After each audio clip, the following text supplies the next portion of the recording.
This week on London Real. One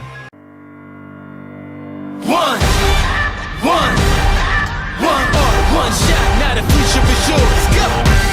I started my business off 25 grand in debt, no income. Ended up delivering pizzas to keep the business afloat. I was 31, I felt like a piece of shit. That was 14 years ago. But what I should have been doing is patting myself on the back. That is your most important asset that you have right now, is time, and it's the one that we give up so freely. Where's the GPS for your life? What do you want, you need to start believing in yourself?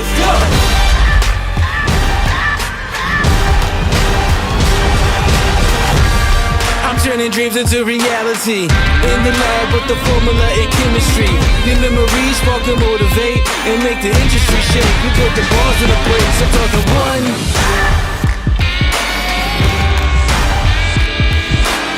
Now what? That's what I'm saying to you. Now what? For you, for your life. Because your success or failure will be defined by your decisions, your good ones and bad ones. And it all starts with that belief. True belief in yourself. It's one shot, now the future is yours. Thank you!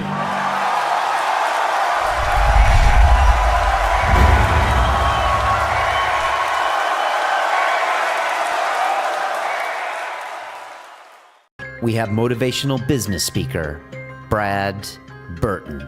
If you've got a plan B, it's because you do not believe in your plan A. And if you don't believe in your plan A, don't get upset when other people don't believe in your plan A either. The thing that keeps you stable as a business owner is your base, whatever your base is, your family and so forth. Without that, it's not worth a carrot. There's been this myth that there's a work-life balance. I do what I want when I want. That's complete work-life balance. Business is nothing to do with business, it's to do with people. If I don't like you and you don't like me, it's going nowhere. Be 100% yourself 100% of the time? Spend 100% of the time being 100% you, and if people don't like you for being you, next. Do you think everyone should be an entrepreneur? No way.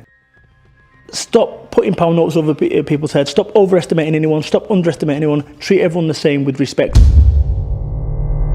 London Real presents Brad Burton. Get off your ass. You need to be brave enough to let go of things that are not working for you. Welcome back to London Real. I'm coming at you live from Shoreditch. I got my homegirl here behind me. I'm not quite sure exactly who she is. She was born a few weeks ago, took the place of another piece of street art fair, but I'm feeling her vibe in a big way. This week on the show, we have Mr. Brad Burton, and to say that this guy is one of a kind is an overstatement. Brad has been called the Tony Robbins of the North. And if you're not familiar with the differences between Northerners and Southerners here in Britain, then we give a quick explanation about the difference between those two geographic locations. And Brad continued to refer to himself as a Northern monkey throughout the episode, which I must take full responsibility. So I apologize if that offends you. Please don't take that in the wrong way. I got big love for the people up in the north. I got my man Peter Irving up there in Newcastle. So, you know, it's not a biased thing by any means. Brad is an interesting guy. He started off with a tough life, a tough upbringing. He's had all sorts of things happening, and one of the pivotal points in his life, as he talks about on the show, was receiving 2 bullet holes through his window. And from then he decided to switch his life up and make some big changes. And he founded 4 Networking, which is one of the biggest networking companies here in the UK. And he gives talks and motivates people from a business point of view. He's got the highest rated business book on Amazon, and I checked, and it's true. And it's called Get Off Your Ass, which is the name of this episode. And it's got like 4.9 out of 5 for reviews on Amazon. Those are hard to come by, and it's the real deal. And Brad puts everything really simply. When you first see Brad, I think it's easy just to overlook him and say, oh yeah, okay, you know, it's just some guy who, as he said, looks like a builder who's on stage telling you what you already know. But the thing is that he puts it in such a simple way that I think it's easy for people to consume to and to relate to. And that's what I think people love about Brad. And people love him, you know, and he's got a huge following, and I think you're gonna like him too. He also has another book that's right in the W.H. Smith like top 10 list right now. So you know, it's a success that you can't deny. And Brad gets really intimate and talks to me real deal about his life, where he wants to go from here. And you know, it was a crazy interview. One of our interns here at London Real set me up with Brad. He had seen Brad live, and he's like, "You gotta have this guy on." And I was like, "What are you getting me into?" But you know, there's some of the best episodes are the ones that you don't know what's going on, you don't script, you know, you don't know if it's a big star, so it's all good. So I hope you enjoy Brad. I really enjoyed meeting him, and it's nice to know there's a piece of media out there that hopefully can express what Brad's all about, because I don't think there was one before, and hopefully this episode will actually do that, of Mr. Brad Burton. Let's do this. Awesome. All right, this is London Real. I am Brian Rose. We are sponsored today by the folks at Bulletproof Coffee, which we are both drinking. If you're not familiar with this coffee, it's coffee that's free of molds and toxins.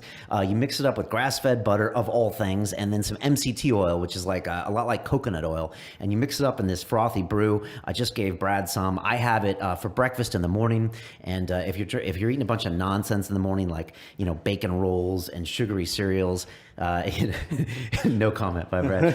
I highly recommend that you pick up some Bulletproof. It's a great way to get some caffeine, stay away from gluten and sugar, two very bad things. So check those guys out. They also biohack everything, and I'll be doing some videos about sleep hacking coming up soon. I don't know if you get a lot of sleep, but you know, I've been monitoring my sleep now at night with my iPhone and everything. So more of that coming up. Thanks to the guys at Bulletproof for sponsoring the show.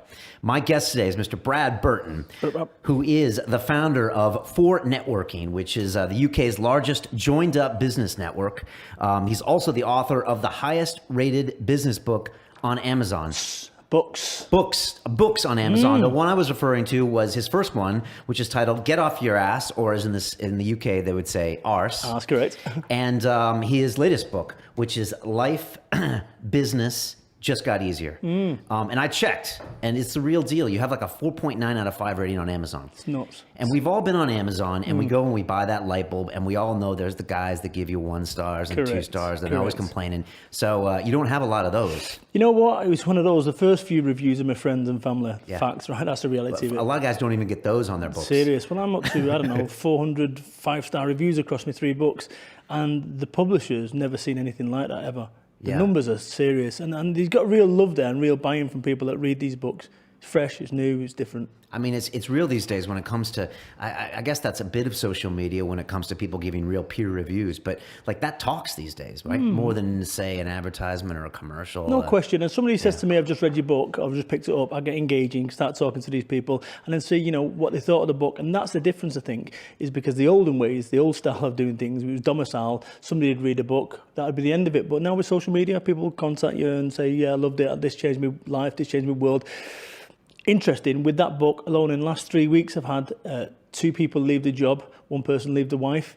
It's a little bit like that. It's a bit like catching the rye for people's thinking and the way they do business and stuff. So that's a lot of responsibility for a fat bloke from Manchester to be taking. Yeah, it is. So but it's also good. And like you said, people actually have this discussion on Amazon. And I don't know about you, but I mean, I really look to those reviews when it comes to buying anything. Listen, I mean, it's one of those ones where we all do that. And I think for me, looking at the reviews, if something's what I've got, and I've written about it in chapter 10, it was originally called, the chapter was called 7 Knobheads, right? Okay. The publishers, was the one change that they wanted. They said, look, we can't run with that. And I said, why not? He said, W.H. Smith will not run a book with a chapter called 7 Knobheads. So we changed that chapter to, it's only an ambush if you don't know it's there. And I'm talking about haters. Because anyone who's making any sort of noises or doing things, you'll get it with this show. Yeah. Oh, yeah. Shit, you know, and you think, fuck you, what have you achieved? And and that's the thing with this book, is I've got within probably 2 days of the book's release, had 1-star review, and this person trying to run me down. Now, what was interesting about that was this person, let's say they called themselves Jeff, okay, and this book's crap. Then he was then supported by someone called Linda, let's say, and then there was another 1-star review. Okay, and the 1-star review was by somebody called, let's say, Jane.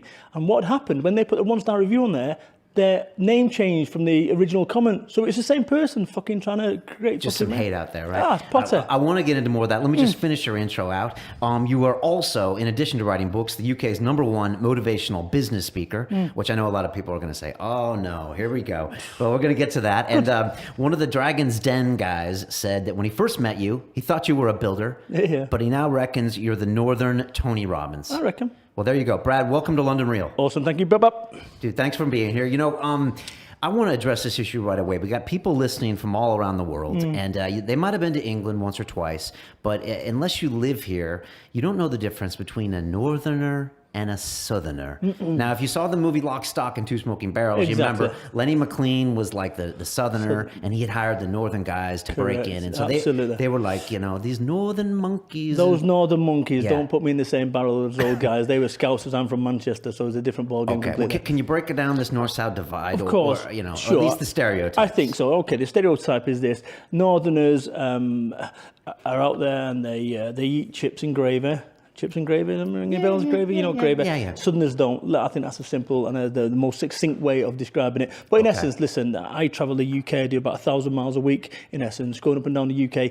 And you know what? Same people. Genuinely, you know, cut all the bullshit, it's the same people. What I can tell you is actually the gyms that I go in, the Northerners are a whole lot bigger than the Southerners. No, I'm serious. I mean, maybe because you've got to protect yourself on the streets over there. But serious, I tweeted about that before. Yeah, well, it's probably, it's considered a little bit rougher up there? I think so. Maybe. And maybe the South is... Brian, let me tell you something interesting about that. I'm from me. Salford, Manchester, right? One of the roughest places in the UK, I would say, no question. And when I was a young man, I was quite street smart. Going up there now, boom, lock the door, head down, keep going. Serious, things change, and it's... and I think that's something about me, is I've changed. I've changed massively. You know, when I was a young man, I was involved in all sorts of stuff, and maybe we get to that, maybe we don't. But I've changed massively, and I think people change, and I think the person that you was 10 years ago isn't the person that you are now. And I think that people need to just recognise that things change, and you might not be the person that you are now in 10 years' time. And that's quite important, that you develop. You come across people that don't develop, and they're the ones who, as life goes on, are miserable and so forth. Yeah, as a caveat to that, your friends change too. And sometimes trying to hold on those same friends you had 10 years ago is just not the right thing to do. No, it's not. And listen, you know, I'm a hoarder of people. Really? I love, there should be a show on TV like People Hoarders. Serious, I'm a hoarder of people, you know, but the thing is, you can't keep everyone. You can't retain everyone. You can't save everyone. That's the other thing that I've learned.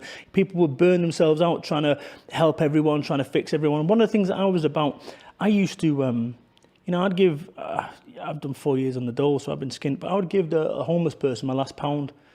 You know, and actually one of the things that I've sussed out, and one of the things that was in my first book, was when you go on a plane, and you're flying back to San Diego, and it says, in the event of an emergency, place your own oxygen mask on before you help other people. Yeah, they do say that. Boom. Even for kids, even with your kids. Absolutely. Right. And I was guilty of putting my oxygen to everyone.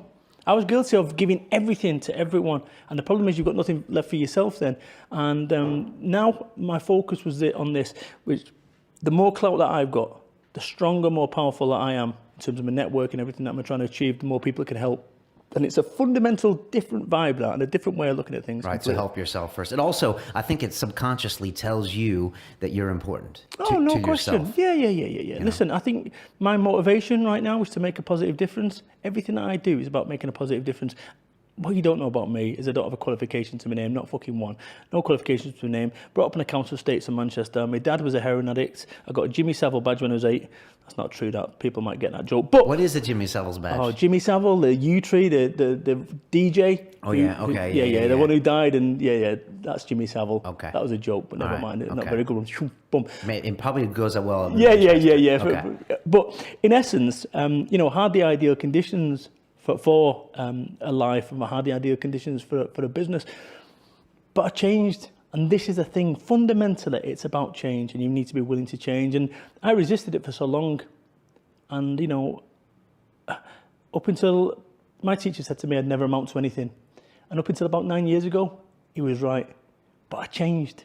I changed. All right, I want to talk more about that. Let's talk a little bit about business here. Yeah. You know, small businesses make up about 99% of the companies in the private sector. They make up about 60% of the employment, 50% of the turnover. We've all been involved in a small business in our life, whether it's a lemonade stand. Hell, London Real is a small business. I mean, so, and this is your business, right? I mean, this is what you talk about. This is what you teach people about in your seminars. What are we doing right? What are we doing wrong with small businesses? And why should we listen to you about it? I'll tell you a reason why. Is what happens is people are so preoccupied with big business. So people in business I've had it all day long. People go to me and say, you know what, I need bigger businesses. I always say to people that say, I need bigger businesses, are you a bigger business? And when they say no, say, do me a favor, piss off, I need bigger businesses. You can't have it both ways. Where people go wrong in life and in business is they try to put pound notes over people's heads and actually look for, I've had people say to me, I'm after high net worth individuals. And you know what I'm after? I'm after nude pictures of Anna Kournikova. You've got to stop putting pound notes over people's heads. Stop overestimating anyone. Stop underestimating anyone. Treat everyone the same with respect. That's what I'm about. Treat everyone the same with respect, because it's not just the person you're talking to, it's all the people they know. And this is a lesson that I completely eulogise, and I've been doing for the last 10 years about it. And this is why my network for networking is just growing, because we've got that culture and that ethos right at the heart. So you've got this working northern monkey who doesn't have a qualification to his name, not fucking one, not a single qualification to my name. And I've made it, well, I say I made it, I've took a business from 25 grand in personal debt to a multi-million pound international one with no qualifications. So this is what I think I'm doing. I'm giving people hope. I'm saying, look, if I can do it, and I had the ideal conditions, data, heroin addicts, council estates, and so forth, what's your excuse? And you tell people, like, basically the customer's important is what you're saying. Don't just look after that high worth net individual. Absolutely. You're saying just look at them all as adding value? Absolutely. By looking after everyone, what happens is ultimately they start looking after you. But if all you're doing is looking for high net worth individuals, what you're missing is Colin the carpet cleaner. His brother is a high net worth individual, so you're never going to get linked up through that because you've dismissed that person, or you don't need a web designer because we've already got a website. Thank you very much. People overlook and dismiss people all day long, and the thing is, they're closing opportunity down, completely closing opportunity down. And this is the thing, I value everyone the same. It doesn't make no difference if I met Alan Sugar now, all right, Al, boom, gone. Or Colin the carpet cleaner, I treat everyone the same, genuinely. Not many people do that. Okay. Now you're giving a talk tomorrow, and you'll speak in front of a bunch of people. I'm sure afterwards you'll talk to them. Mm-hmm. What is the most common problem you see people having with their business? Say they're getting started. Okay. Say they've got some turnover, they have a product, but like, what's the one thing you see more often, at least lately in this economy? What they'll be saying is they've got problems with sales, they can't find the work, and basically that just means they're not being inventive enough. Ultimately, it boils down to belief. Right? It boils down to belief. If you have got 100% belief in everything that you do, you wouldn't say you're going to be unstoppable, because you're not. But what you'll be is a whole lot more driven and a whole lot more chance of it happening. This is what I've got. I've got unwavering self-belief, and it's almost fucking misguided. Because what I didn't realise, I'll tell you something now. What I didn't realise, 2 years ago, somebody said to me, what a complete nut job I come across as. And I went, On Twitter or in person? In person. Okay. But I didn't realise. You seem okay in person. Listen, I've not started yet, trust me. Right? But I'm just saying that the coffee's kicking in. But the point I'm trying to make is this: I was so self-unaware. It's scary. I said to you before that this is holding me back. Normally I'd be away. But somebody said to me, you don't realise what, and what do you mean? He said, you are a different sort of gear to most normal people in terms of the way you think and the way you move and the decisions you make and the speed of decisions you make. And I think that's been quite crucial for me to understand that I am a bit of a nut job, but that nuttiness and that unwavering self-belief, which is sometimes misguided, has served me. We were talking before about UFC and fighters. Gee whiz, think about it. A fighter's all they've got. Yes, they've done the training, but ultimately it's belief. And when you start getting whacked in the face, you need something more than your training to have a reason to get up. One of the things. That's well said. You see it in the cage all the time. Serious? Yeah, Brock Lesnar. Brock Lesnar, the biggest, toughest, meanest guy ever. Wow, boy, look at him, he's a powerhouse. And actually, you could be scared to death of the fight that you've got no chance versus him. Then all of a sudden he gets a punch in the mouth, and the next thing he's on his toes. He doesn't want to know. Mike Tyson, an interesting lesson here. I'll share this one. You look at Mike Tyson years ago when he used to come in there, he used to just dominate people through fear. He'd open those doors and all the guys would be there with the towels and walk in with an entourage of 20 people, and he'd like, fuck. And Evander Holyfield would come in. He was 10 years older, nobody give him a chance, and he'd come in there with his cut man, with a hat on and stuff, and he'd walk in there. And actually, you look on paper, you're thinking, he's got no chance. And imagine in between rounds, his cornerman said, fucking hell, you're going to get filled in. Look at how dangerous they are. But he didn't. He said, you know what? You've trained too hard for this shit. Don't worry about his entourage. They're not coming in here. You have trained too hard. You've got the experience. Boom, boom, boom, boom, boom. And that's why Evander won. Belief. So you're saying it's that heart, it's that innate belief. And your reason why, because without a reason why, forget it. For me, my reason why, if you'd have asked me 10 years ago when I started my own business off, I'd have said, you know why? Because I want a fucking 10-bedroom mansion, and I want an Olympic-sized swimming pool, I want an Apache gunship with Hellfire rockets, just shit. Now, the reason that I want to do it is for my children, and I'll tell you a story right now. And this is what people need to find. Your audience needs to know right now why they're doing it. What's that reason? Because if your only motivation is money, it's not enough. It's not enough, because when it gets tough, when you get a punch in the mouth, metaphorically speaking, right, you need a reason to get up. And if it's only because you want granite kitchen surfaces or 18-inch wheels, it's not enough for me. I promised my dad, he's gone now. My dad, when I was 8, he robbed a bank. People think I'm joking about that. I'm sort of half joking. But anyway, and he took me to Disneyland. And he promised me, he said to me that when you're older, you'll take your children to Disney World. In America? Yeah. Okay. And I remember the first time that I took my kids, and I remember getting $5,000 on a credit card, and my wife said to me, we can't afford it. And I went, we can't afford not to. The children are not going to turn around and go, you know what? Dad, do you remember when I was about 11, I think it was June 13, when you paid the council tax? Right, but what they will do is remember the first time that you bought the Mickey Mouse ears for $40 that you wore once for a photo opportunity with the embroidered name and boom. And that's what it's about. Okay, so having a reason, because your business advice sounds like life coach advice. Is it the same thing? Of course it is. Life business just got easier. That's what it's about. The whole thing merges. There's been this myth that there's a work-life balance. That look at what you're about. With this studio, this is your job. This is your life. You do it. Not to make a load of money, you do it because you're passionate about it, because you really, genuinely, truth be known, you do this and make no fucking money. That's the reality of it. You figured that all out? You just met me. Serious. It's probably true. No, but I'm serious. Yes, don't get me wrong, the nice things in life are nice, but ultimately, there's people over there right now probably working for a recruitment company. Yeah, across and the way. Yeah. Sat there now at 7 o'clock at night. And then they'll get home at 11 o'clock and they'll be up at 6 to go and earn some money to do what? To then go and spend it in a pub or to go and buy granite kitchen surfaces. Fuck that shit. I've retired right now. As of now, I've retired. I mean, seriously, what I've done is my day is I do what I want when I want. That's complete work-life balance. So if I want to go and play Modern Warfare 3, right, at 3 o'clock in the afternoon, it will do. And I have people on my Twitter feed going, oh, that's not very professional. My business is 20 times bigger than yours, you fucking clown. So what's that about? You know what I mean? Let me be the judge of what professional is. Okay. I invoice, I get paid. Okay. I'm on fire now, seriously. No, I love it. I love it, man. Some coffee too. No, you're right. I mean, this started as like fun for me, and it's become a passion project. And now it's equivalent to my identity. I get it. And it's fun. I mean, I'm obviously having fun. I get to meet people like you and have crazy talks like this. But you still are running this business, and you're still writing these books, but your advice borders more on getting people to figure out why they're doing these things. Because you know what? Money is just so far down the pecking order. You get to the end of your life and go, fuck me, I wish you'd have spent more time on that proposal. Come on. What's your legacy? And actually, if your legacy is going to be sitting over in that recruitment consultant till 8 o'clock every night with your 3-bedroom house, 45-minute train away, come on. It's such a weird thing because people come into the studio and across the building from us, we've got like a company with like 70 people that got some computers. That's right. And it kind of looks like a typical corporate life. It's a pretty like decently posh venue. It's kind of, they got some standing desks, but you're definitely working for the man over there. No question. And you might not know why you're working. Let me tell you a story. Yeah. I want to tell you a story. It's in the book. It's in the book. I want your audience to answer these questions. When was the day that it all changed for you, right? Don't answer that, but I want your audience to think, when was the day that it all changed for you? Then I want your audience to think of the worst day of their life. Forget that now. And I want you to think about the best day of your life. These two bookends on your life are now steering you down a path you now walk.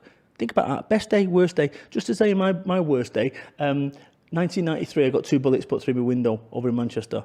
Made no sense, dark days, right? And everything that was so important the day before, smoking pot, playing my Mega Drive, my Sky Television, my house, fucking finished, overnight, gone. Handed the keys back to the estate agent and left Manchester. Scared to death, okay?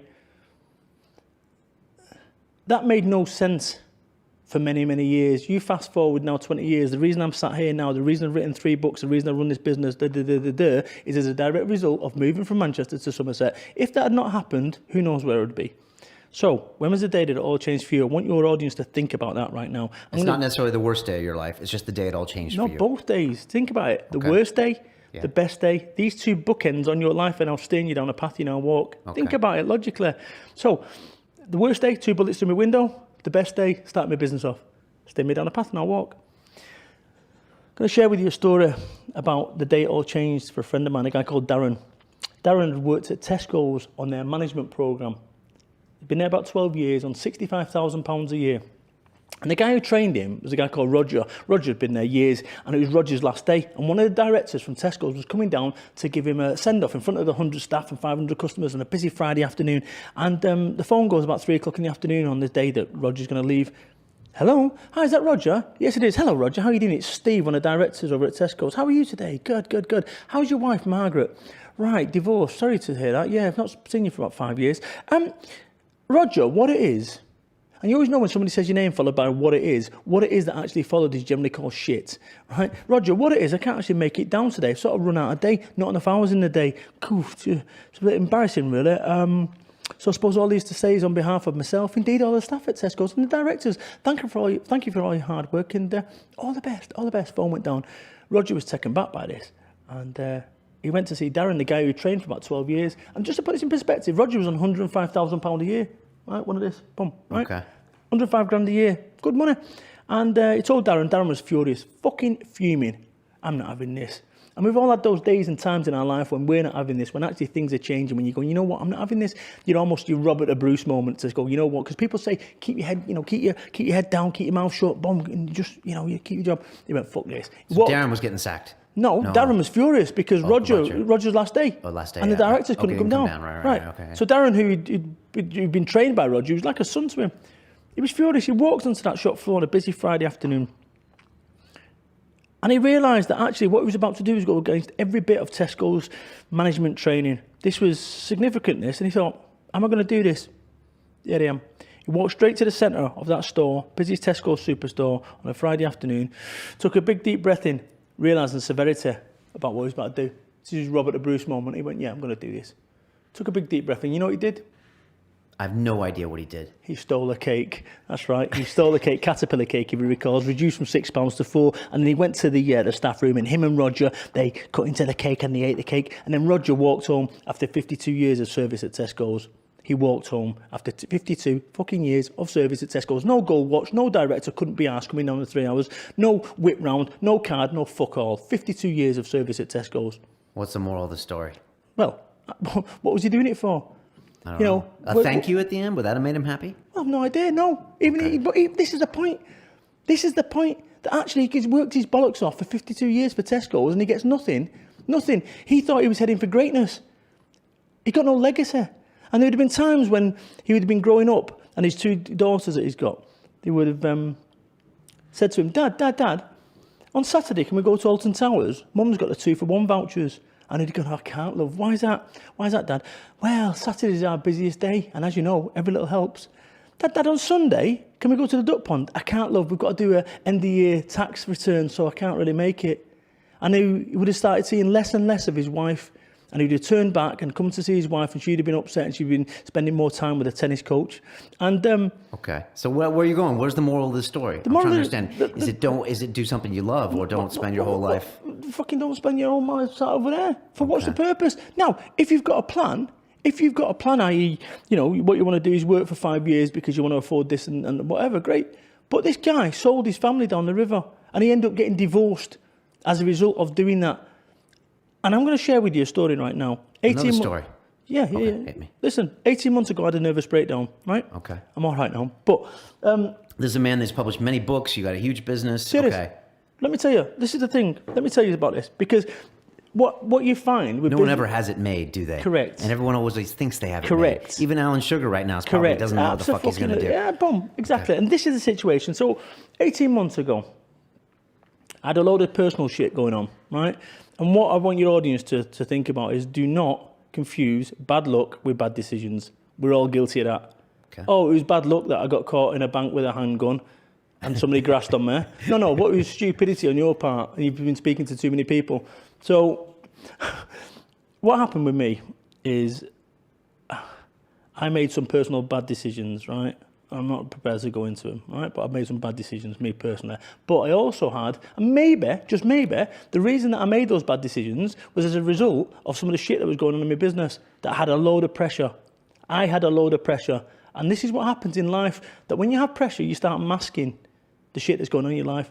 You start smoking more, start drinking more, start doing drugs, start doing whatever to mask it. Because people want to block out the life and what shit they've got going on in life. This is what happened with me. And my life was like a game of Jenga.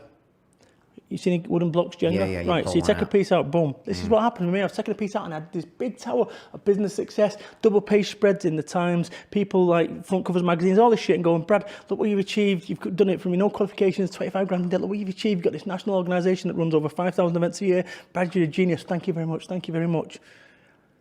And I was one brick away from it all going to shit. And this is what happened. I would have my children handed off to me at weekends. Now, bear in mind, what I talked about before as to why I started this thing off was to take my children to Disney World, was to provide the nice things for my family. And somewhere along the way, you start forgetting about that. You start spending more and more time working, more and more time for the man over there, less and less time about your children. Because it's all about getting that report done. It's all about and that's the thing. I was fucking frazzled. I fucking lost it completely. And I remember my coach, and I've got a coach, I was walking the dog and I was under this immense pressure and he could feel the layers coming off mentally. And it's, I'm a strong guy. And I was weak, I was my weakest, but yet I'm fronting it off. I'm speaking in front of all these people, hundreds of people at these shows, and internally I'm fucked.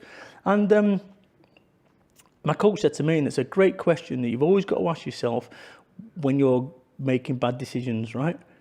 Are you willing to risk it all? Are you willing to risk it all? And if the answer is no, why the fuck are you doing what you're doing? And that to me gave me complete clarity about the situation, and I went some way to start fixing my life up. So you should be willing to risk it all every day? No fucking way. No, listen, there's ways and means. What you need to understand is this. Was it a price worth paying, me potentially getting divorced and losing my family to have business success? Because just think for a second, right, that you are a captain of a ship. You know why? Because you are a captain of your ship. And over here, you have an island with health and relationships. And over here, you have an island with wealth. Which one are you full speed ahead towards? Because you can't go to both. This is why people start unraveling. What happens is maybe, just maybe, you can get to wealth and then you can start coming back. But, you're here now at 7, 8 o'clock in the evening and so forth. And actually, you've got to put the hours in order for it to then to be in a situation where you don't have to put the hours in. And I am very fortunate in that I've managed to recover my situation, right? Me and the wife didn't get divorced. She's funny enough, she's pregnant, right, with a third kid. I've had sex once in the last 12 months. So Congratulations. That's okay. Yeah, cool. But, I think that the point I'm trying to make here with the caterpillar cake and the Tesco story is what's your legacy going to be? Because actually, if you to map your life out and say you're going to work your bollocks off for 52 years at Tesco's and you're going to get director can't be bothered and you're going to get divorced, is that what you want in your life? You go, no. So, well, what do you want? Because we end up ambling like these guys will. They'll finish at 8 o'clock today, get home at 9:30, drink a bottle of red wine, wake up at 6, do the same without thinking. I know. And we're all doing it because we're told that that's a proper job and there's respectful and the common thing. So tell me more about this book. Let me why write the third book? Well, let me just read this. Right, literally, I'm not gonna bore you to tears with this, right? But this is interesting here. Give me a summary. You wrote it. You know what's in it. No. I was a 7-year-old boy playing space Lego in front of my room in my terraced house in Salford, Manchester, when my stepdad, watching the snooker final, suddenly the match went off. BBC News flash. There was a hostage situation in SAS in the embassy. Right? I remember watching it. Right? As a kid, that's when my life first changed for me. I realised that the world I'd been ushered through, the reality I lived in, wasn't in fact real. Right, up until that point, it was about Beano Comics and Father Christmas, and most parents are masterful at creating a fake environment to allow the kids to hang on to the childhood for as long as possible. This makes children feel safe and secure while they're learning about the real world. I'm about to bombshell you. The grown-up world in which you currently exist is most likely also the one you've been led to believe it is by government, society, and magazines. Don't keep reading. You can't keep reading. Give it to me in summary form. You know what? A job for life? Yeah. It's not a job for life. A trusty pension? A pension, you work hard, you get a pension, you can retire when you're 65. Fuck that. Right. A trusty bank manager? No. Beef, Burgers? No, horse burgers. Do you think everyone should be an entrepreneur? No way. Okay. No way. Do you see people in the audience where you're like, maybe this isn't for you? Do you find that people want to be rock star entrepreneurs? We see a lot of that on Silicon Reel, is that they see all this stuff and they're like, I'm going to be a tech rock star. And then they don't realize it's really hard work. You got sacrifices, like you said. You know, for every time that I go and sit in front of an audience or 100, 500 people, whatever it be, you know, nobody mentions the nervous breakdowns. And this is the point that I'm going to say. If you had a sliding scale that says success, addicted to drugs, alcoholic, diabetes, and so forth is over here, is it a price worth paying? And that's what people need to understand. Is it a price worth paying? Because actually, if you used to look down the litany of shit that's gone my way as a result of running a business, is it a price worth paying? And actually, you need to understand what is the price. You need to almost be aware, what is the price that you're willing to pay, and play with that, rather than saying, you know, just playing indefinitely. Right. And is this a line you think you're going to have to constantly walk the rest of your life, somewhere between, you know, family commitments and personal success, you know, between ego and between giving back to the rest of the world? 100%. And I've learned that so much. You know, I thought I could be Mr. fucking cool all day long, right? And my mum said to me, and it's a great bit of advice, she says to me, she went, Brad, you're not fucking Jay-Z. You're not Jay-Z, right? And it was like, she's so right, because I thought in my mind's eye, what my life was going to be about was jacuzzis and two big models with big tits. Okay. Once you made it in business. Yeah. Okay. But the problem is you end up creating yourself more problems, because that's not what you need. Because otherwise, the thing that keeps you stable as a business owner, is your base, whatever your base is, your family and so forth. Without that, it's not worth a carrot. You look at people who've made a load of money, like Mike Tyson, great example. You know, I don't know, 300 million quid, all got dollars, all gone. $300 million? Are you real? Yeah. It's a lot of money to go and burn on fucking tigers. Yeah, I just saw his one-man show recently. I didn't realize it was those kind of amounts that he was 300 mil. He was juggling around. So what else is in this book? You said you talk about haters a little bit in there. You know, I mean, what is your general thing that you tell business? Like, what is it kind of what you told me, as in do something you're going to be passionate about and don't do something just to make the numbers? Yeah, I think the problem is in business is look at what you're about here, right? You know, clearly passionate about it. There'll be someone who's doing it because what they've done, they've got the calculator out and gone, fucking hell, if we get that many views and this, that, I'm a spreadsheet millionaire. And it's easy making this money on spreadsheets. I've done it loads of times. A lot of businesses are fucking hell, based it's on .com boom. It's lunacy again. Yeah. But the problem is that actually someone who has got passion, like yourself, will always beat someone without passion. And it's a bit like the UFC or a boxer or a fighter. It's beating people to the punch every single time. See, there's people right now trying to do this motivation shit that I do, right? You know, jeans, t-shirt and so forth. Listen, this is what I'm about. I'm not feigning this. This is me. I'm daft enough to have tattoos. You know something? You know, I've got shaved head from Manchester, tattoos, wear jeans, trainers. You know, I'm not a drug dealer. You're saying this isn't the usual look for a motivational speaker. Correct. Right. But what I'm saying, there's a valuable business lesson here. There's a valuable life lesson here. You spend 100% of your time being 100% of you. And if people don't like you for being you, you know what? That's okay. But these fuckers over there, they're all conforming. They might be very nice people. We don't know. But look, they've got double Windsor knots. Double Windsor knots. Double what? Fucking stupid ties. Oh, they're not conforming. Okay. So what'd you say? You said be 100% yourself 100% of the time? Spend 100% of the time being 100% you. And if people don't like you for being you, next. I like that. All right, talk to me about motivational speaking. Now, we all seen that movie Little Miss Sunshine, where Greg Kinnear is like the father and he's the motivational speaker and his life's a mess on the side. It was, that's what I'm saying. It was, right? Okay, right. So just like anyone else. Correct. Who's passionate and creative. But the difference is, instead of these guys here sitting in an office, and I keep reverting to these guys, but you know, but instead of these guys sitting in an office all day for 8 hours a day, I go and speak in front of 500,000 people. So it's this, they've got the same challenges as me. The same challenges. The difference is, I think the reason that I'm where I am right now is because I'm real. You know, no qualifications. I'm not trying to be something I'm not. You know, when you've written a book that got to number 2 in the charts, beaten only by Alex Ferguson's autobiography, W.H. Smith. You took a picture in W.H. Smith. Yeah. Your book is next to Fergie's book. You're on me, aren't you? I know you. Good. I'm passionate about what I do. So I do research. Good, exactly. But the thing is, it's, you know, you've got authors there and orators, speakers that probably can speak better than me, but they ain't doing the numbers. So what's and this is what I said about somebody saying you're not very professional. my business is 20 times bigger than yours. What's your barometer of success? And don't let anyone tell you what your barometer of success is. If you want to sit in there all day with your double wins and all, and that makes you feel comfortable and that's your life and you're happy with that, that's fine. But don't get to the end of your life, don't get a fucking whip round, get on a tube home and think, you know what, my life's been for nothing. That's the problem. That's the problem. And I'll tell you the other thing I would say is, I'm wondering if they're talking over there and looking at yeah, exactly. Look at that northern monkey and that southern that's pufta it, yeah. talking about. All right, go ahead. You know, so have your own barometer for success. You're about to say completely. There's a guy that I know, right, who ended up working like that over there, and he ended up putting into a pension, and he was going to retire when he was 65, right? There's a fucking perverse irony here. He died 3 days before. And he lost half his pension, the other half went to his wife. That's how it works. It's a bit like the croupier, the house always wins, right?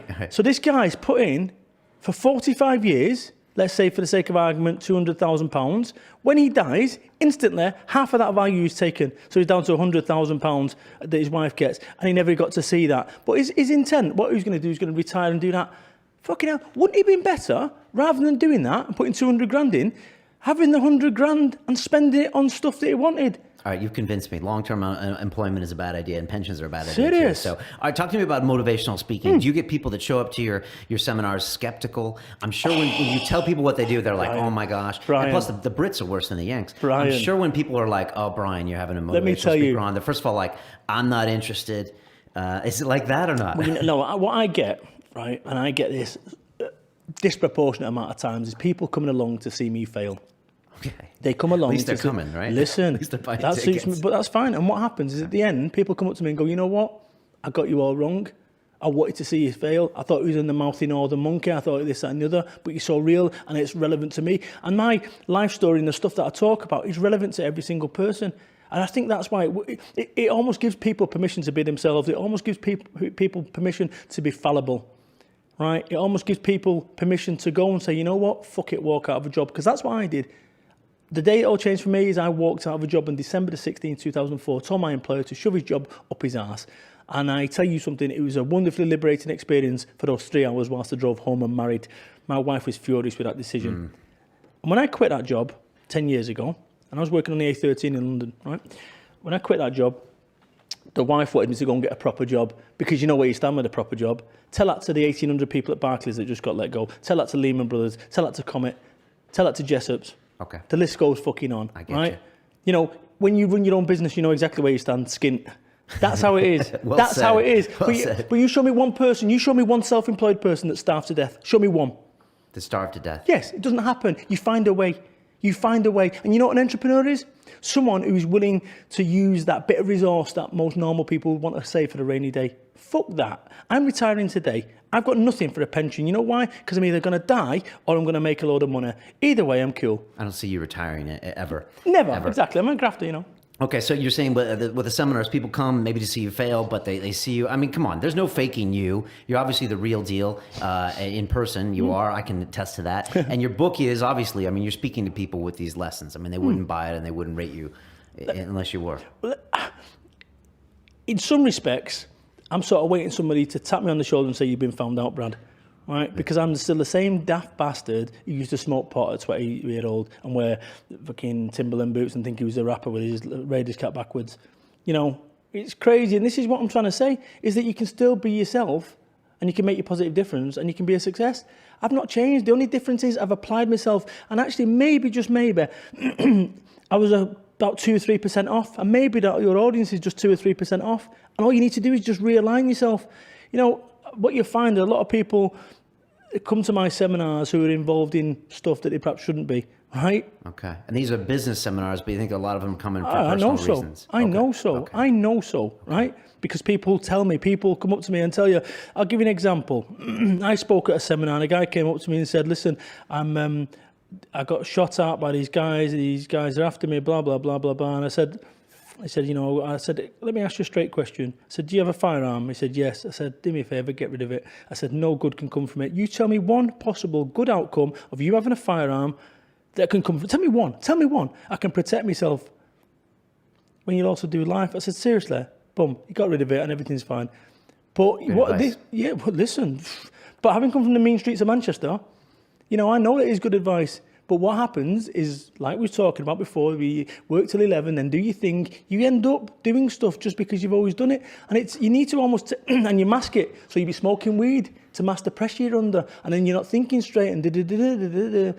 And this is what people need to do, is get rid of all the stuff that's going on in the life, all the masking agents, right? And start looking at the world and say, is this the world you want to live? By all means, go on. I'm not no saint, far from it. But what I'm trying to say is that you've got to look at the world fresh, and you've got to feel the pain. The pain that you go through. Explain with that. What does that mean, feel the pain? If you've got bad relationship problems, right? Okay, for an example. Don't just sit there with a bottle every night doing a bottle of scotching, okay? Because actually, invariably, it's going to end up wrong. You're going to end up throttling someone or whatever it be.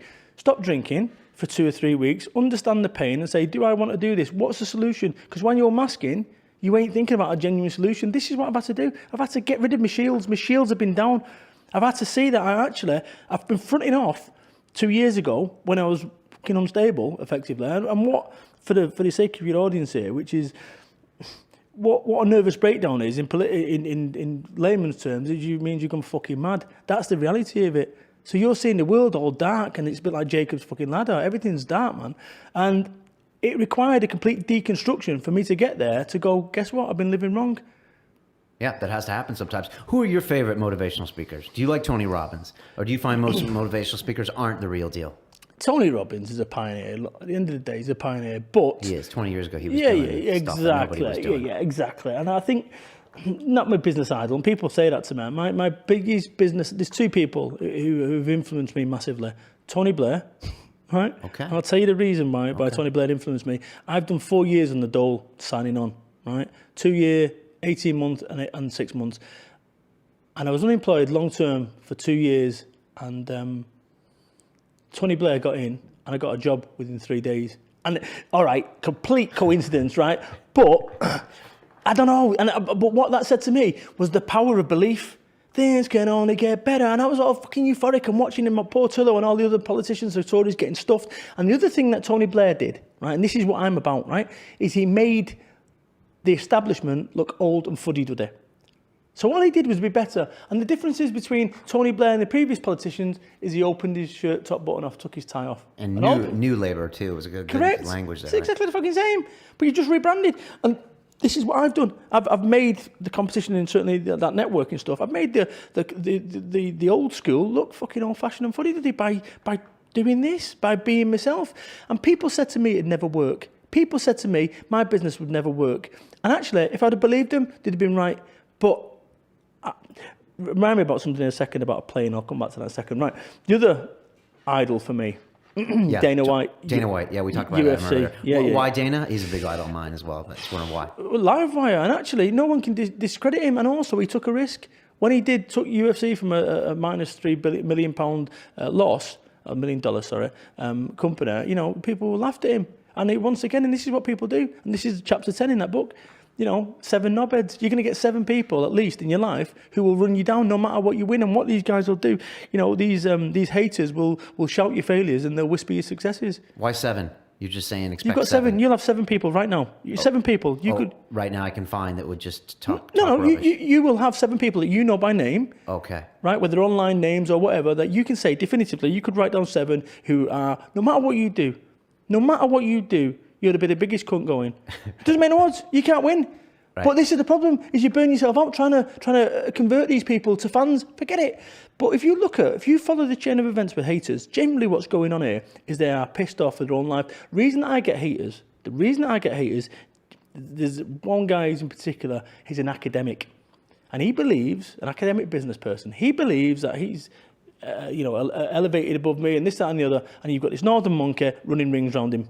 So he will go out of his way. Did I start the whole northern monkey thing? Completely. I've never said that prior to this. Jesus, I feel so bad. But it's good. It's good to bring to it. All right, so he doesn't like the fact that you're doing what you're doing. Exactly. He comes at it from an academic perspective. There's another, I've got all manner of nutcases. But in essence, you can be the best person ever. In fact, you'd be Mahatma Gandhi and someone want to put a bullet in your head for your views on world peace. You can't win. Yeah, we, I tell people we get hate here, and it's like, wait, you give free content on the web. How can you get hate? But we do. So No, but you can burn yourselves up. You can burn yourself up thinking about, how do I change these people? Forget it. Concentrate on the hundreds, tens of thousands of people who are interested in your content, not the 7. Because it's interesting, we are all guilty of that, of focusing on it. Gee whiz, as soon as a 1-star review comes in there, the olden days I'd have been crestfallen. Now, fuck off, you knobhead. yeah, and also on a side note to that, you can actually learn a little bit from your haters as well. A little bit you can. Come on, but it doesn't make no odds, even if you adapt what they've asked. But the problem is, it's just good to hear it sometimes. I don't think it is. Really? Okay. No, once again, what?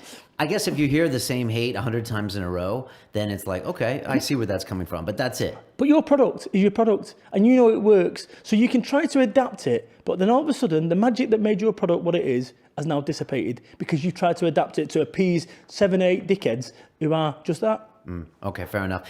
Can you give me a quick couple-minute description of For Networking? I mean, what is this? I believe it's a group of small businesses that actually know each other very well and exchange services with each other. So in essence, here's how... This is what you created years ago from being in debt, from nothing, basically. So here's the situation.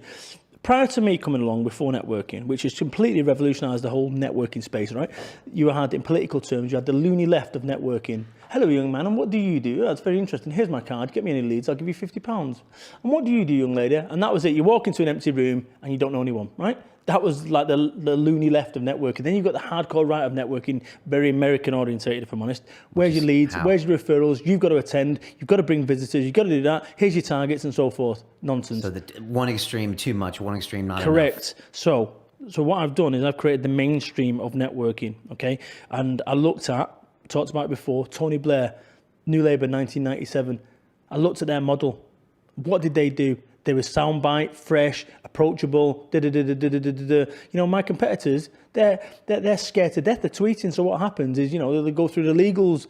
A tweet from 3 days ago. It'll take 3 days. They have a bland, vanilla, washed-up tweet. Yeah, and I'm talking about fucking tweeting pictures of cats with coat hangers around the neck. And this is the thing: is people taking business too serious.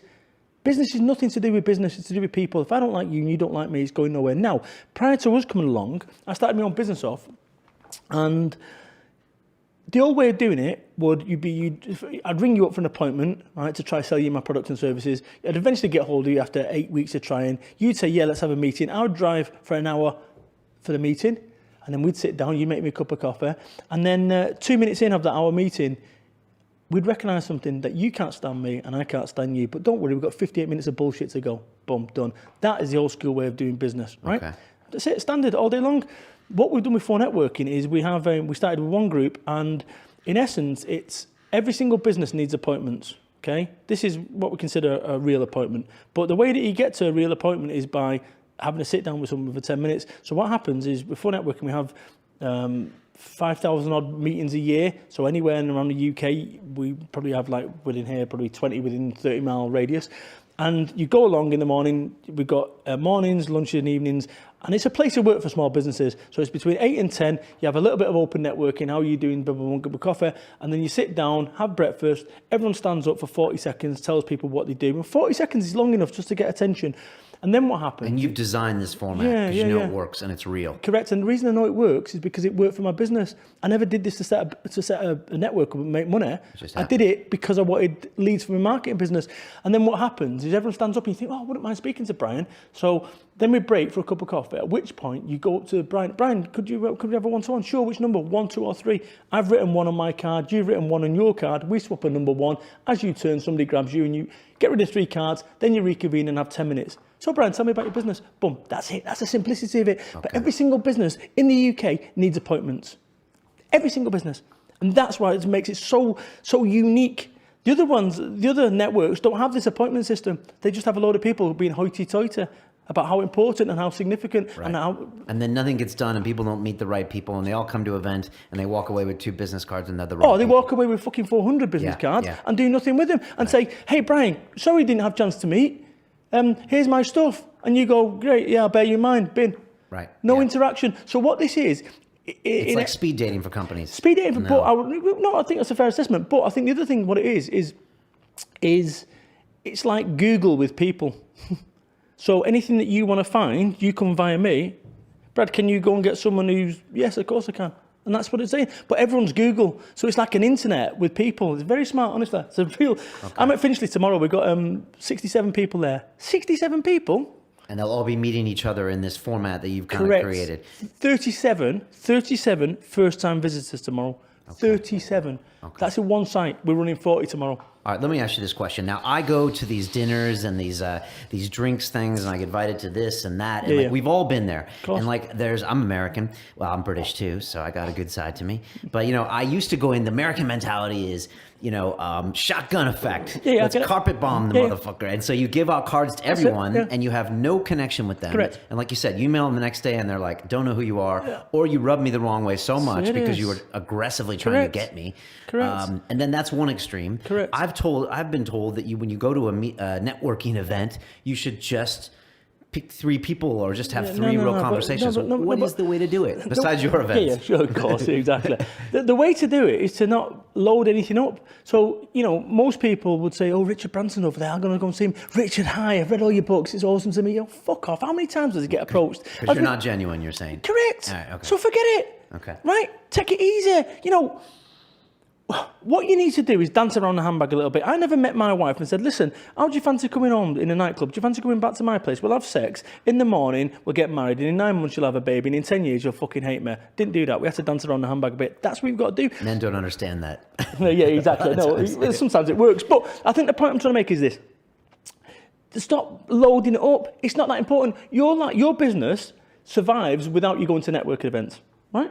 It does, yeah. Of course. But what I'm trying to say is you need to understand that networking events on top of doing what you're doing on a day-to-day basis works. So you're not going there with the express intent of saying, "Hey, fuck me, I've come there with an empty wheelbarrow. I'm going to go away with 100 grand worth of business." It's a fallacy. And that's a fallacy because some of these networks, what they do, they campaign on that basis. I can give you stories of somebody coming along and getting a 20 grand job day one, but it's a myth, right? It's not the real world. I can also give you stories of one of our members that sold £10 million worth of cars to a bread company.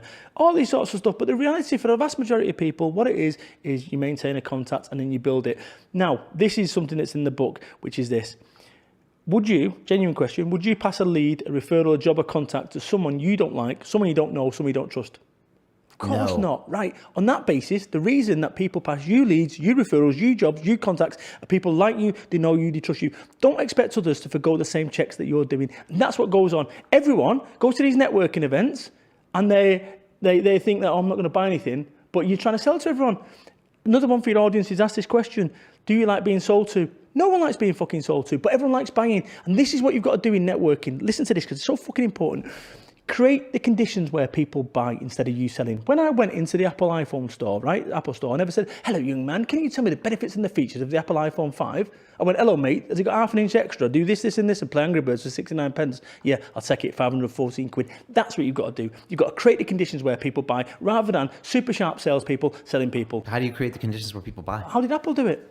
They built a wonderful brand. Correct, exactly, and it's taken time, and that's the point. It takes time, but most people don't want to do that. What they do, they see Dragon's Den, think you got 10 minutes with fucking Theo, next thing you've got £250,000 there, you go and get a Range Rover Sport with the fucking website address on the side. No, that's not the real world, it's a myth. And the thing is, to get to see, that coffee's good. Yeah, it's good. Right? Coffee's good. Yeah. Right, to get You're to a different see, man on this coffee. I'm telling you, to get to see, right? To get to see, which is where most people want to be, you've got to go via A and B. People don't want to do A and B. They want to go to Durlacher and go and get investment right now, and the next thing they hear is bollocks. You have to work really hard. I'll tell you a story. 2 years ago, maybe 3, I was over at Newbury service station. Put some fuel in on my company card. "Hello, mate, number 5. And he said, "It's been declined." "Sorry? It's been declined. Do you have an alternate method of payment?" "No, I don't." That was my company, right? This was the one that I'm fucking got hundreds of groups around the UK, and I'm being authorization declined. Had to ring the wife up. The wife is telling me to go and get a proper job, right? And you can imagine how fun that conversation was. The point I'm trying to make is this. When you're starting up a fucking business, I've been doing business for 10 years. I must have been 6 years in. So it's hardly a start-up. But when you're starting up a business, insufficient funds is okay.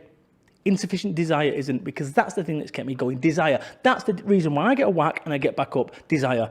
That's the difference between a great fighter and an amazing fighter. Okay. Well said there. Now, there's another small story here that's just underneath the surface because, you do the motivational speaking, you got the business. But let's be honest here. You publish books. And we have a lot of people that watch this show and that have been on this show that, try to publish that first book and they get frustrated and they self-publish, or maybe they get a publisher and they don't sell enough books. And what's the secret? You must have people ask you about their books. Let me tell you, the secret is, once again, it's a bit like the networking, right? Right. Which is this: stop loading it up. Stop loading success up. Because if you think by getting a book at number 2 in W.H. Smith that you're going to be wiping my ass with £50 notes, it's a fallacy. It's a myth, right? It's a myth. Now, what that purpose of that book was so I had a picture of me holding a book. Why? To give me credibility. Why? Credibility as a speaker, credibility as a businessman. That's why I wrote a book, not to be making a load of money. And this is the thing. I'm so honest about that. Yeah, that's very well said. That's very well. I mean, I've met a lot of people that said the book is almost the new business card, So the book gives someone credibility that, I should listen to this guy. Correct. And you shouldn't treat it as anything but that. It's not going to be a profit center. Absolutely. Nice. Yeah, and I've had guys on here that will actually they'll send someone a book in the post if they email them and ask for a copy. Absolutely. So this is a marketing campaign. Correct. And also what happens is people pay you to market your business. So I will have TV researchers or radio researchers that contact me. They will get a copy of the book, and the next thing, it stays there domicile. But what happened with me is the first book, Get Off Your Arse. I've written 3 books: Get Off Your Arse, Get Off Your Arse 2, TOOO. The publishers, I self-published the first 2, but I had the distribution model because of phone networking. Most people don't have that, so I had all these groups selling the book. Get Off Your Arse 2 and Get Off Your Arse 1. Okay. But I was told by the publishers, you can't call a book Get Off Your Arse. I said, why not? Well, you just can't. People will tell you that, often well-meaning people, you can't do something. What you should do with this program, you need to edit it. People won't watch an hour. Listen. You're quoting me from earlier. I know. Right. And I guess every great business was probably told the same thing, correct. right? Correct. And what I would say to any single person out there in business is this: I'm individual. How are you fundamentally different? Because if you're not fundamentally different to the nearest competitor, it's going to come down to price or personality. This is the thing. What you do here is, people told you it was crazy. People told me you can't call a book Get Off Your Arse. Why not? Well, just because it's never been done. You might as well go and fucking work over there. Those guys are getting it hard tonight. Serious. All right, a couple more questions. What's next for you, Brad? I mean, when you think about this, do you want, for example, for networking to be global? Do you want more books? Do you want bigger and better? I mean, there's nothing wrong with that. Do you want the truth? The truth. This is powerful stuff. The truth. We've got 4 networking in Australia already. Okay, so we've got 15, 16 groups there in Australia, and we are going to be taking it to America. But that's not going to be me driving that, I don't believe, right? I've come quite far with this thing. I've been doing this for 8 years, and I wouldn't say my legs are tired, because they're not, right? But there comes a point when I've got to be brave enough, and I've never shared this, right? When I've got to be brave enough to go, you know what? Maybe, just maybe, it's time for someone else to push this organisation forward. I've never said this on camera. True. This is a news scoop. It's true, right? That time's not now. We're 8 years old next month, on February 16th. But I've achieved more than, my CV. People say to me, if you wasn't doing this, what would you be doing? I'd be robbing fucking banks, right? And I never expected any of this. And my goals, and I say to people, set yourself outrageous goals, the likes of which people laugh at you. And my outrageous goal was to have 250 groups across the UK. We did that, and it's like, shit, now what? It's a bit like somebody walking, somebody saying, hey, guess what, Everest? I'm going to scale you. And they've trained for 8 years, get acclimatized, they get to the top of that mountain, and they look at the vista and go, it's just a fucking mountain. And I am, in some respects, this is why people like Mike Tyson go off the rails, and this is why I went off the rails 2 years ago, because I was goalless, and that's a really dark place for someone to be. Right. And it sounds odd. Or you reach the goal and you realize you're not happy. No, reach the goal and then what? But then what, right. Because I never anticipated any of this. And that's the thing. Because you always think, my life's going to be reaffirmed when I get that car, when I get this, when I get the house, when I get that. And when you get there, it's just a fucking car. I'll tell you, I don't know. So what's next for me? This is something where I'm trying to work out right now. So yes, I can go and write 4, 5, 6 books, but then what? What is the purpose? And I think ultimately what I'd like to do is go big in terms of, stage shows and stuff like that. I don't know. But everything that I've ever said I'm going to do, I've done everything. And this is the thing right now, I'm not saying I'm doing anything, to be honest, and it goes against my everything that I say, which is you need to have a goal, because I've reached my goals. My working class vision, I've surpassed it, and I've got to work out what that is. And maybe, just maybe, it's about, one of the things that I want to do is work with long-term unemployed, work with people that are involved in gang culture. I actually talked to them, and I'll give you a story. I got invited to speak at a place, and they had kids who were into gangs and stuff, and they had put 2 songs on. They put like a CD on and said, hey, guess what, guys? Like, sort of cool fucking social worker type people. You've got 2 songs, and you must get back here, otherwise you'll get house points moved and all that. 3 songs later, they don't give a fuck, right? They just saunter back in there, and I'm there speaking, and I'm not spoke. And the first thing I said to them, they all came in sauntering about, and they've got all these like lefties here, they're all looking after them. And I just stared at them, each of them like that. I went, do you think I'm a fucking knobhead? And all of them just went, boom. I said, seriously, do you think I'm a fucking knobhead? And I put it on him big time. And he was like, fucking hell. I went, let me tell you something about me. And I told him about my life and so forth. And it was just like, whoa, these guys sat up for the first time. They'd been dicking about with all these social worker type people. And all of a sudden, I talked real to them. And I said, no qualifications to my name. I've smoked more pot than you've ever done. I've done more drugs in my time. I've done this, that, and the other. And I said, so don't tell me that you can't do it. It's all about that. And if you want to switch it on today, then we can do that. If you don't want to switch it on today, fuck off and go smoke some more fags. And everyone stayed. And I realised that I actually realised that, maybe, just maybe, that's my vocation in life. Because I'm a role model my role models when I was a kid were all drug dealers and people driving XR3Is and Ford Escorts. And actually, that's the wrong role model. Because maybe, if I had a Brad in my life, things might have changed a bit sooner. So maybe, just maybe, that's where I'm headed. Well, it sounds like getting older and get a little more perspective. I mean, it happens to the best of us. But another thing I see on this other show, like Silicon Reels, a lot of the passionate people with the visions, Steve Jobs was an exception, but they create the company. But when the company gets going, they're not the guy to operate the company or even to take it from a medium size to a large company. And they can't be true to themselves by doing it, because you want to go do something else. Or you've evolved so much as a person where you're like, I want to start giving back a bit more, maybe to these kids. Yeah. Well, this is the thing, for networking is always going to be my family, right? We've got, thousands of members around the UK, and I'm never going to desert it. But I just need to be realistic that if I do love this organisation the way that I do, then maybe, just maybe, there's a time, not right now, anytime soon, but that I've got to be realistic about this and say, you know what? Maybe, just maybe, you built this and it's time to let someone take it to the next level. Let me ask you a question. Now, cool. You're a very intense guy, so am I. And I gravitate people that are pretty intense throughout my whole life.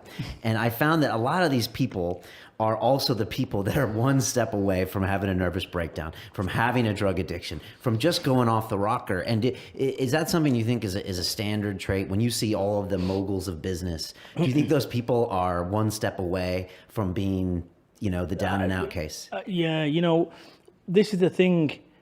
What my coach said to me, are you willing to risk it all? And it's a great question. When you're going through immense pressure, and you're doing things, whatever pressure, ask that question, are you willing to risk it all? To risk it all for what does that mean? Risk it all for what you love, for what you do? Listen, I asked the question to my coach. I said, I was walking the dog. I said, what do you mean by that? She went, just answer the fucking question, right?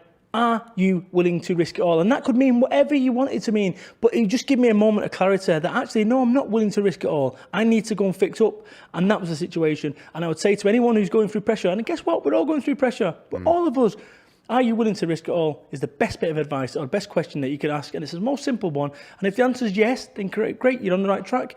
But I'll tell you something about life and stuff and making decisions. That a mistake is only a mistake after the event. No one wakes up and says, I'm going to go make a mistake today. No, I'm not going to go fuck up today. But guess what? We all wake up and we fuck up. But that's it. A mistake's only a mistake after the event. Up until that point, it's the correct decision. So nobody wakes up and says, I'm going to go fuck up today. But often we do.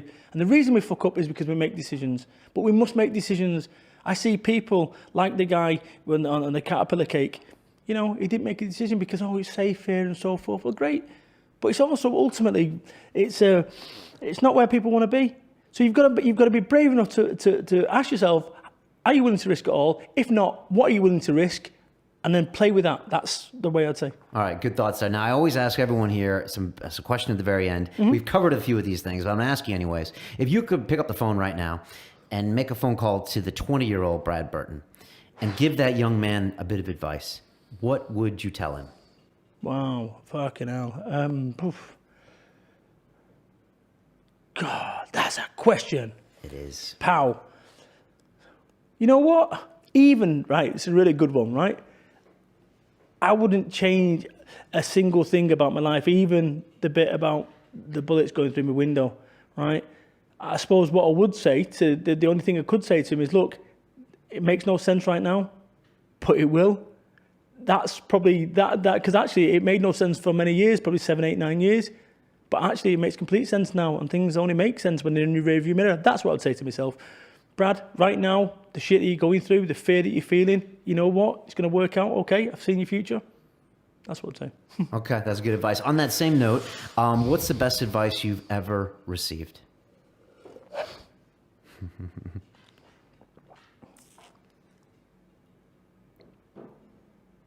Wear a condom. You know that. Hey, listen. You know what? I wish that numerous times I would have, certainly in my early days, where I would have taken that advice. That's the first time I've heard that. Well, you know what? It's the soundest bit of advice that all men ignore. That's good advice, I guess. Yeah, listen, that's a 20-year-old. I've got a boy who's 18, just turned, and what happened is the girlfriend I was with at the time, it was all wrong, and I knew it was all wrong, but it was sexy, it was bum, it was intense, right? But I knew it was all wrong. She got pregnant on purpose, and then I couldn't see my boy, so I'd end up going through the family courts for her to have access to my son. I got parental responsibility, contact orders. I'd drive 500-mile round trip for a 1-hour visit with a guy looking over his half-moon glasses because she told there was a threat, which I wasn't. And I'd turn up there, and then she'd say, "Oh, you can't see him because he's ill." That happened 3 times in a row. So for 13 years, I had no contact with my boy. That weighed heavy on me. Because Right. every single Christmas, I used to cry because at Christmas Day, particularly, I used to cry about, that wasn't there for him. And then when I had my new crop of children, I didn't used to feel guilty because I wasn't crying. But that's it. Yeah, Be responsible. No, listen, when you're growing up, you're not responsible, nor should you be, to be honest. But there's, you can go and do some crazy things, but creating another life for effectively 10 minutes of sex with someone that's not really going to be there, that makes no sense. So seriously, fellas, ladies, don't have babies with people that you don't, unless you're intending to think, because it's, I've now got an 18-year-old boy that's had no contact with his father for 13 years, and we've got a loose relationship.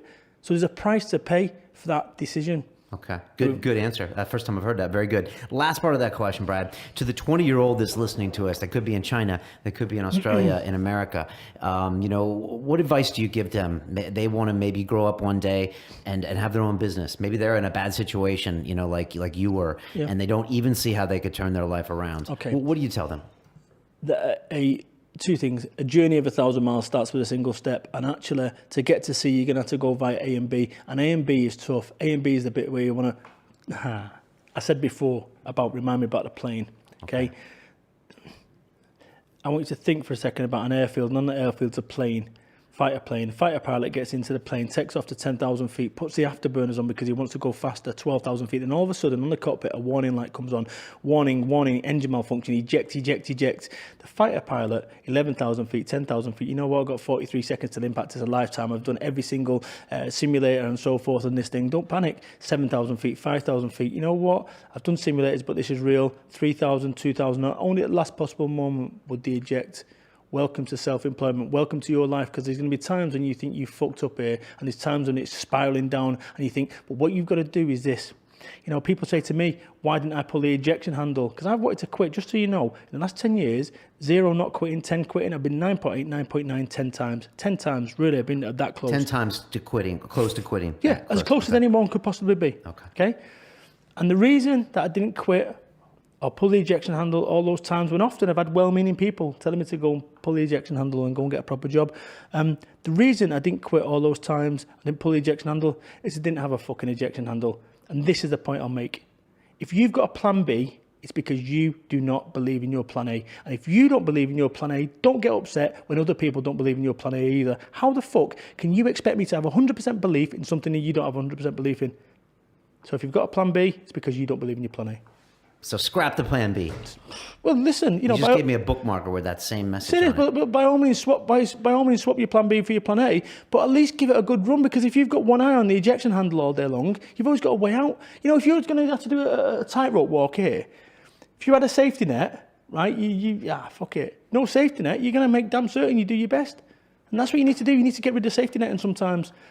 True, but why would I be walking over to that workplace? You would not, mate. Believe me. Trust me. You got to love the studio here. No way.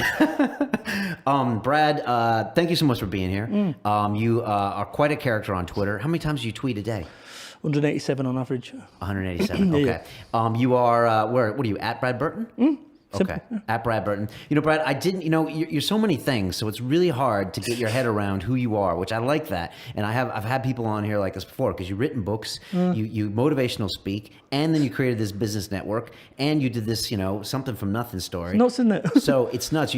Honestly, I think you need an infographic for your website to explain who you are. Interesting. Because it's so hard to figure out, but maybe that's a good thing. But the thing is, this is it. I'm so disparate, and people are confused. I'm eclectic. I'm conflicted. I know myself, because when I said before, what would I be doing? I'd be a bank robber.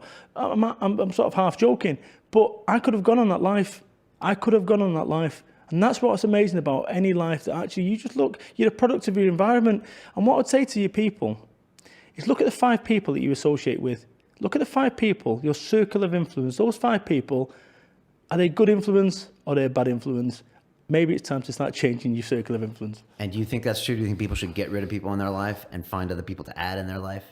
You've got no option. It's a bit like Twitter followers. You don't just keep following someone just because you've once followed them. That's what the beauty with it. You have to continually add value, is what you're saying. Yeah. Or if they stop adding value, or you fall out with them. I've had people say to me, "Why have you unfollowed me?" Because you're fucking boring now. That's why. Sorry. In the same way that I don't unfollow anyone. Fucking welcome to 1996, the internet. Things have changed, things have moved on. You need to be brave enough to let go of things that are not working for you. Okay, good advice. How do people get a hold of you, Brad? Twitter's primarily. Websites? Yeah, bradburton.biz, 4networking.biz. Go and check me out on Amazon. Do a Google search of motivational speakers. I think I'm number 1 or number 2, actually. But bradburton.biz, 4networking.biz. Check me out on Instagram and all the usual platforms. And do check my books out as well. Brad, I'm so glad I got you to sit down here and talk to us. You had some videos on YouTube, but honestly, they're rubbish. Yeah. But here, when you're actually talking to someone, I get your energy, and I can see, I can see why you're good in person. I'll tell you something. If you noticed, when it was first started, we took a bit to get moving, didn't we? Yeah, a little bit. Of course. But those videos are like fucking 3-year-old, right? And then you're on stage, so it's hard as well. Exactly, right? exactly. But they are shit videos, and they're 3 years old, and I need some current stuff, because my thinking 3 years ago, it's changed massively. So maybe we can talk about. Well, now you're on London Real, so you basically made it. Exactly, living the dream. Yeah, you don't have to do anything else. Correct, and just stay there. This is like nothing compared to. I made it. Smith. You made it, and you're gonna have beautiful videos now from now on. Exactly. So no, I can see why you have such a fan base in person, because you are the real deal, and that obviously translates to your book. Because let's be honest, there's a million goddamn books out there, correct, and to get somebody actually to read a book these days is hard. Let alone comment on it. But you know what I'll say about people? That's written for people that don't like.